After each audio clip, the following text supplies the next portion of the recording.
December 20 വെള്ളിയാഴ്ച. ലൂക്ക 1:26 മുതൽ 38 വരെ വാക്യങ്ങൾ. ഇന്നത്തെ സുവിശേഷത്തിലെ മംഗളവാർത്തയുടെ കഥയാണ് നാം കേൾക്കുന്നത്. ദൈവം ഒരു മാലാഖയിലൂടെ മറിയത്തോട് സംസാരിച്ചു. അവൾ ഭയപ്പെട്ടു. പക്ഷേ ദൂതൻ അവളോട് പറഞ്ഞു, നീ ഗർഭം ധരിക്കുന്നത് പരിശുദ്ധാത്മാവിനാലാണ് എന്ന്. അങ്ങനെ അവളുടെ ഭയത്തെ മറികടക്കാൻ അവൾക്ക് കഴിഞ്ഞു. ദൈവത്തിൻ്റെ ഏക മകന് ജന്മം കൊടുക്കുവാനുള്ള ഓഫർ അങ്ങനെ മറിയം സ്വീകരിച്ചു. മറിയം അത് സ്വീകരിച്ച നിമിഷം മുതൽ ലോകത്തിൻ്റെ ചരിത്രം എന്നേക്കുമായി മാറ്റിമറിച്ചു. തീർച്ചയായും ഒരു കൗമാരക്കാരിയുടെ ആ ചെറിയ പ്രവൃത്തി ലോകത്തിലെ എല്ലാ ആളുകളിലും വലിയ സ്വാധീനം ചെലുത്തി. ദൈവം നമ്മോട് പല നിഗൂഢമായ വഴികളിലൂടെ സംസാരിക്കുന്നു. മറിയത്തെപ്പോലെ നമുക്കും അവൻ്റെ പദ്ധതി മനസ്സിലാക്കാനും അംഗീകരിക്കാനും കഴിയട്ടെ.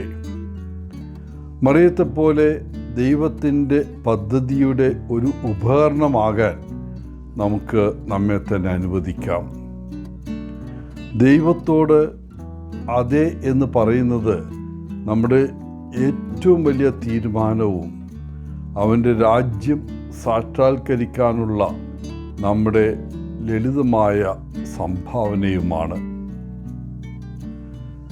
ചിലപ്പോൾ നാമും ഭയപ്പെടുകയും ആശയക്കുഴപ്പത്തിലാവുകയും ചെയ്യും.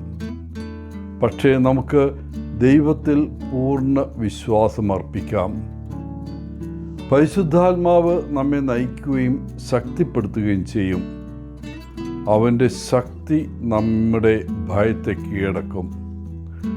അന്ത്യകാലം വരെ അവൻ നമ്മോടുകൂടെ ഉണ്ടായിരിക്കുമെന്ന് യേശു തന്നെ വാഗ്ദത്തം ചെയ്തിട്ടുണ്ട്. ദൈവത്തിന് അസാധ്യമായി ഒന്നുമില്ല. മറിയത്തെപ്പോലെ കാര്യങ്ങൾ എങ്ങനെ സംഭവിക്കുമെന്ന് നമ്മൾ പലപ്പോഴും ചോദിക്കാറുണ്ട്. നമ്മുടെ പ്രശ്നങ്ങൾ വലുതും അനവധിയുമാണ്. നമുക്ക് അവ എങ്ങനെ പരിഹരിക്കാനാകും? നമ്മുടെ ആഗ്രഹങ്ങൾ വലുതാണ്. നമുക്ക് അവ എങ്ങനെ നേടാനാകും? നമുക്ക് വിശ്വാസമുണ്ടെങ്കിൽ മാത്രമേ നമ്മുടെ ജീവിതത്തിൽ ദൈവത്തിന് അത്ഭുതകരമായ കാര്യങ്ങൾ ചെയ്യാൻ കഴിയൂ. എല്ലാ സമയത്തും നമുക്ക് ദൈവഹിതത്തിന് സ്വയം സമർപ്പിക്കാം. കർത്താവിൻ്റെ പ്രാർത്ഥനയിൽ ദൈവത്തിൻ്റെ ഇഷ്ടം സ്വർഗത്തിൽ ചെയ്യുന്നത് പോലെ ഭൂമിയിലും ചെയ്യപ്പെടട്ടെ എന്ന് നമ്മൾ പ്രാർത്ഥിക്കുന്നു. എങ്കിലും നാം പലപ്പോഴും നമ്മുടെ സ്വന്തം വഴികൾക്കനുസൃതമായി കാര്യങ്ങൾ ചെയ്യുന്നു. ദൈവത്തോട് കൂടി ആലോചിക്കാൻ പോലും മറന്നു പോകുന്നു. മറിയത്തെപ്പോലെ നമുക്കും എല്ലാം ദൈവവചന പ്രകാരം നടക്കട്ടെ.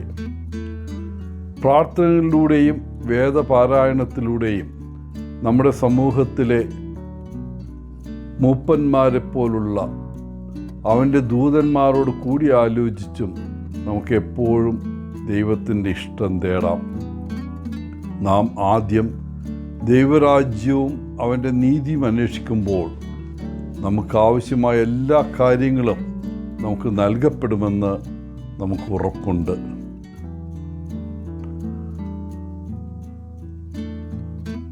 ഇന്നത്തെ സുവിശേഷം വിശ്വാസത്തിൻ്റെ കഥയാണ്.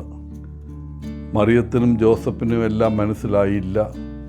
ചുറ്റുമുള്ള ആളുകൾ തെറ്റിദ്ധരിക്കുകയോ പരിഹസിക്കുകയോ ചെയ്യാം. അവർ തങ്ങളുടെ ബഹുമാനം, സത്യത്തിൽ തങ്ങളുടെ ജീവിതം മുഴുവൻ ദൈവത്തിന് സമർപ്പിച്ചു. അവർ അവൻ്റെ ദൈവിക ജ്ഞാനത്തിലും ശക്തിയിലും പൂർണ്ണമായി ആശ്രയിച്ചു. കർത്താവിൻ്റെ ദാസിയാകാൻ മേരി സ്വയം സമർപ്പിച്ചു.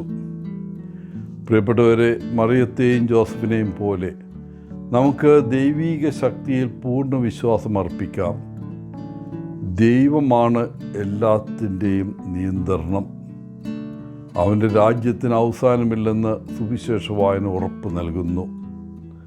മറിയത്തെയും യൗസേപ്പിനെയും പോലെ നമുക്ക് കർത്താവിൻ്റെ ഇഷ്ടത്തിന് കീഴടങ്ങാം.